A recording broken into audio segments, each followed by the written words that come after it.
Om Swastiastu, pemirsa Bali TV, kembali saya menjumpai Anda, Winata, Redaktur Pelaksana Bali Pos. Dan kali ini saya akan berdialog dengan dua orang narasumber, dan kebetulan saya berada di Desa Adat Padang Tegal, di kawasan Ubud, dan dekat ini merupakan di mana tempat Monkey Forest. Tapi saya tidak akan mengulas tentang Monkey Forestnya, saya akan mengulas tentang bagaimana upaya Desa Adat Padang Tegal mengelola sampahnya. Dan saya cukup terkejut gitu ya, walaupun sebenarnya mungkin saya agak kurang informasinya, tapi saya cukup terkejut ketika datang ke Padang Tegal. Ada rumah kompos di mana Desa Adat Padang Tegal ini mengolah sampahnya sendiri menjadi sebuah suatu yang bermanfaat, menjadi kompos. Kemudian juga ada upaya edukasi yang cukup bagus dilakukan bagaimana memilah sampah. Ini yang menjadi persoalan mendasar persampahan di Bali. Saya akan mewawancarai dua orang narasumber. Pertama, Juru Bendesa Adat Padang Tegal, Bapak Made Gandra, dan juga Pak Kade Ardana, yang membawahi bage pelemahan ya Pak Kade ya. Pelemahan ini kalau ada apa namanya, Krista karena ada Parayangan, Pawongan, pelemahan ini yang menangani apa namanya, persoalan termasuk sampah lingkungan ini. Kita sapa dulu dua orang narasumber kita sebelum kita mulai jawab. Om Swastiastu barangkali. Om Swastiastu. Pak Kade, kenapa sehat ya? Ya, becek. Ya, bisa dibuka mungkin biar kelihatan wajahnya juga. Saya ke Juru Bendesa dulu. Ada rumah kompos di Kiki. Mungkin visi konsepnya dimulai tahun berapa dulu kan? Awalnya seperti apa, kemudian sampai sekarang berjalan sudah berapa lama? Ya. Pak Juru Bendesa. Baik, apa yang kita lakukan di Padang Tegal sebenarnya diawali di tahun 2012. Ya, kita bangun rumah kompos Padang Tegal 2012. Ya, sebenarnya tujuan kita adalah ingin menyelamatkan lingkungan. Mengingat perkembangan wisatawan yang berdampak negatif terhadap lingkungan, karena dengan banyaknya sampah, banyaknya apa namanya, masalah yang muncul. Tidak hanya masalah sampah rumah tangga, masalah sampah umum juga yang dikeluarkan oleh wisatawan yang menjadi dampak yang memang tidak menyenangkan bagi kita semua. Ya, satu sisi kita mengharapkan wisatawan, satu sisi masalahnya muncul banyak sampah yang ada. Ini di mana-mana di Bali memang seperti itu. Nah, cuman kita ingin menyelamatkan dari tempat yang paling kecil, dari Desa Adat Padang Tegal, untuk memulai, walaupun kecil tapi kita berusaha memulai. Ya, kita memulai di 2012 dengan membuat rumah kompos Padang Tegal yang diawal dengan edukasi. Jadi kita mengedukasi masyarakat dengan memilah di masing-masing rumah tangga. Kita pilah sampah itu sehingga dikirim ke rumah kompos atau diambil oleh rumah kompos Padang Tegal sudah dalam kondisi terpilah. Terpilah ya. Ya, terpilah ini mempunyai banyak manfaat. Jadi yang apa namanya, organik kita gunakan untuk dijadikan kompos. Baik itu skala kecil yang untuk di rumah tangga bisa dimanfaatkan, ataukah yang kita kelola langsung olah di rumah kompos, ya kita bisa jadikan sebagai sumber pupuk untuk penanaman kebun organik yang kita punya di Padang Tegal. Yang tidak kalah penting sebenarnya tujuan kami adalah mendapatkan pupuk kompos sebanyak-banyaknya untuk hutan kami di Monkey Forest. Nah, itu yang paling penting yang sebenarnya kami harapkan punya banyak kompos. Ya, mengingat hutan kami yang sekarang ada di 12,5 hektar dan luas keseluruhan tempat ini, tempat rumah kompos dan areal wing timur ada lagi 14 hektar. Jadi kita semua punya 26 hektar lahan. Dan tanah yang digunakan untuk rumah kompos merupakan tanah milik Desa Adat yang dibeli ya. Berapa luasnya, kemudian berapa modal, ini bagian dari modal harus dikeluarkan untuk membuat rumah kompos. Iya, begini. Padang Tegal ini kan tanahnya mahal ya. Jadi ini sebenarnya suatu terobosan yang cukup apa namanya, berani ya. Sangat berani melawan tantangan dengan menggunakan tanah yang premium dijadikan rumah kompos Padang Tegal. Itu kita memanfaatkan 40 hara dari tanah desa yang kita beli, bukan dari labo asal. Ya, kita jujur aja, dulu wilayah Monkey Forest ini aslinya 7,5 hektar. Ya, kita sekarang menjadi 26 hektar. Jadi perluasan ini Kalau Pak Juru Bendesa nggak berani menyebut, tapi puluhan miliar ya sudah. Ya, Rumah kalau kompos ini angka gitu. itu relatif. Relatif. Baik. Dan perlu sebenarnya juga oleh kepada pemirsa bahwa rumah kompos ini berada di kawasan ya Monkey Forest. Jadi berada di jantung pariwisatanya Padang Tegal sendiri, dan ini betul langkahnya cukup berani. Saya ke Pak Kadek dulu nih. Tadi kan Pak Juru Bendesa sudah menyampaikan tentang edukasi yang cukup berat memilah sampah. Ya. Berapa lama dibutuhkan bagi masyarakat? Karena kan seperti kita ketahui bersama bahwa masyarakat agak susah ini untuk sudah berapa kali diajaran juga agak susah gitu. Gimana awal mulanya? Jadi kalau ngomong tentang berapa lama, kita berkelanjutan ya, karena masyarakat kita kan ini ya tidak homogen. Kita ada seperti kota kecil sebenarnya, bukan desa gitu. Karena ada banyak usaha, ada 700-an usaha besar dan kecil, hotel. Mereka kemudian ada yang tinggal di sini, kos gitu ya. Jadi komposisi penduduk kita itu berubah terus. Yang harus diedukasi harus berkelanjutan gitu. Jadi kalau di awal kita memang untuk warga kita sendiri dan juga pengusaha yang ada pada saat itu kita lakukan di Bali Banjar ya, dengan sosialisasi. Kemudian itu melibatkan PKK, Yohane, kemudian Kramalanang juga ya. Kemudian dilanjutkan dengan follow up-nya. Kita melalui kuis yang kita sebarkan lewat blast SMS, kita cipta buku untuk memastikan mereka ngerti ya. Kemudian kalau secara tradisi mereka yang tertarik mungkin lewat media Bondres, kita lewat juga ada wayang ya, bahkan yang wayang yang terkenal kita undang untuk membawakan tema itu.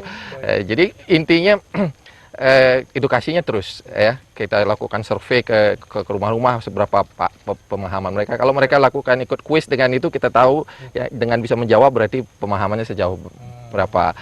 Tapi yang perlu diingat bahwa sebenarnya kalau kita ingin melakukan sesuatu yang ini bentuk yardnya aja bagi cara pandang kita gitu ya. Kalau yardnya itu pasti ada pengorbanan. Jadi entahkah itu tenaga, pikiran, tapi kadang-kadang juga dana. Jadi jangan harus, kadang-kadang orang melihatnya penyelamatan alam itu tidak diberikan prioritas gitu. Makanya bagi kita, kenapa tempat kita sediakan untuk edukasi untuk masyarakat Bali dan Indonesia, karena banyak yang dari luar Bali juga yang datang dari kita melakukannya tahun 2012 gitu. Jadi itu menyelamatkan Bali melalui pengelolaan sampah, dan Padang Tegal sudah mewujudkannya ya. Sebenarnya tidak hanya pengolahan sampahnya yang kita ingin, karena kan kemudian nanti kalau kita ingin Bali itu sustain ya, maksudnya berkelanjutan, tanahnya kita harus jaga, berarti kita harus kembali ke organik, karena kimia dan sebagainya merusak tanah ya, membunuh mikroba di tanah, mematikan tanah, sehingga karbon yang berlebih tidak bisa diserap oleh tanah. Nah, jadi yang kita lihat tidak hanya sampahnya, tapi kemudian sampah kita bisa manfaatkan untuk kemudian menjadi pupuk, kemudian kita edukasi masyarakat untuk kemudian menggunakan pupuknya. Tapi yang terpenting juga kenapa kita lakukan di sini adalah kita melihatnya di awal mungkin ada pengorbanan cukup ya untuk tanah di tempat yang sentral. Tapi kita sebenarnya ke depan mengharapkan tempat pengolahan sampah, fasilitas kita, edukasi ini juga akan menjadi objek wisata. Jadi kita memvariasikan destinasi kita ya, objek kita tidak hanya Monkey Forest ya, karena wisatawan kan perlu juga variasi gitu. Jadi kita melihatnya dari sisi itu juga. Akan jadi daya tarik wisata juga. Iya. Baik, Pak Juru Bendesa, kalau tadi kan bicara tentang bagaimana, saya dengar juga di sini ada perarem. Ya. Kembali soal pemilahan sampah, ada perarem yang katakanlah dalam tanda kutip sedikit membuat masyarakat itu supaya betul-betul mau memilah sampahnya. Seperti apa peraremnya nih? Ya, terkait dengan pararem, ya sebenarnya pararem itu adalah salah satu acuan saja. Artinya kalau memang masyarakat kita sudah sepakat untuk bergerak untuk menyelamatkan lingkungan, sebenarnya pararem itu bukan sesuatu yang harus dilakukan di adat. Tapi kita di Padang Tegal ya memang tahun 2015 melengkapi dengan pararem sebagai salah satu acuan kepada masyarakat, baik itu masyarakat pendatang, masyarakat kita sendiri, dan tamu. Tamu itu adalah yang datang sebagai wisatawan.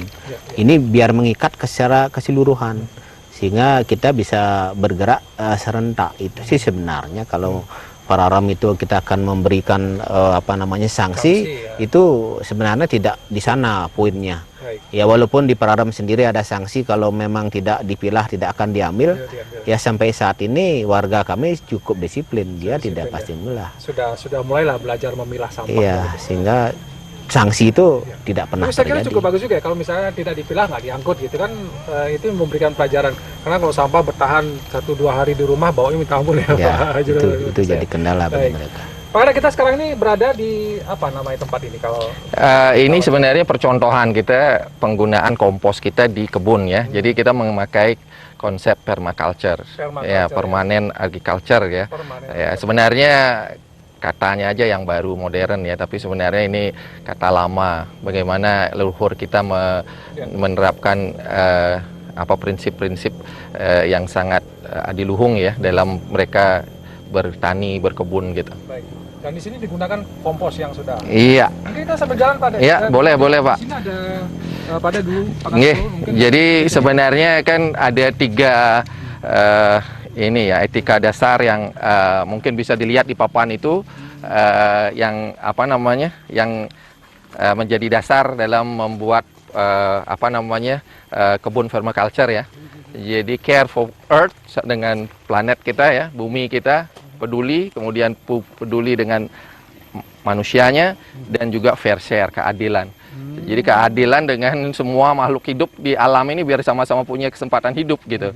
Makanya dalam kebun ini harus ada keanekaragaman, itu suatu yang prinsipnya salah satu keanekaragaman. Kenapa ada bunga? Kalau kita misalnya pestisida biar tidak gunakan, bunganya kita yang kira-kira kuat yang bisa mempengaruhi biar mereka tidak datang, atau yang mau kita lebah atau apa yang membantu penyerbukan, kita datang bunga yang apa yang kita pasang gitu loh, yang kita tanam gitu. Ya, ini jadi menggunakan pupuk dari iya, gitu ya. jadi kita menggunakan pupuk yang kita hasilkan sendiri. Kita juga menggunakan ini ya, jadi teknologi air vortex ya, karena diyakinin kalau di leluhur kita kan, kita datang ke sumber air itu kan adalah air kelebutan yang dianggap yang bagus ya, karena mereka di tanah sebenarnya tidak dipaksa keluar, tapi melalui proses alami di sedemikian rupa di tanah, melewati gerakan vortex istilahnya, yang kemudian sebenarnya mempunyai pengaruh terhadap molekul air itu. Jadi kita juga gunakan kolam ini menggunakan gerakan vortex yang dipakai untuk nyiram. Ada konsepnya. Iya, ada konsepnya. Ya, jadi ini juga kenapa misalnya jaraknya seperti ini, karena kita ingin kalau kita mau mencabutin rumput, kita tidak perlu menginjak tanah sehingga tidak padat tanahnya. Kita menggunakan mulsa yang apa adanya aja, misalnya ini penutup ini ya biar gulma tidak tumbuh. Kalau dia nanti busuk dia juga jadi rabuk.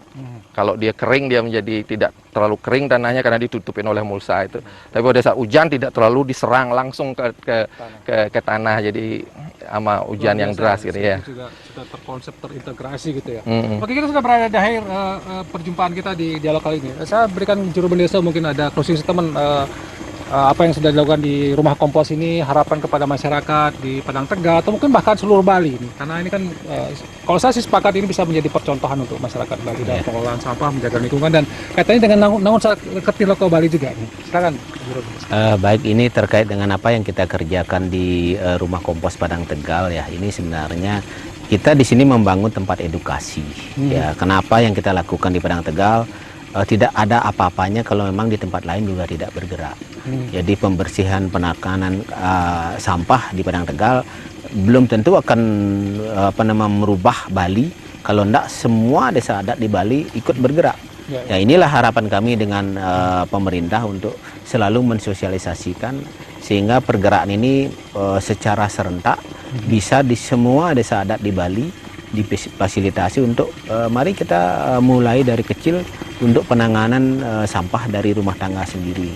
Ya, mudah-mudahan dengan pergerakan yang seperti ini, tujuan pemerintah untuk nangun Sad Kerteh Loko Bali yang intinya sebenarnya bagi kami adalah kembali ke alam untuk menyelamatkan Ibu Pertiwi dengan mengurangi penggunaan pupuk yang intinya dari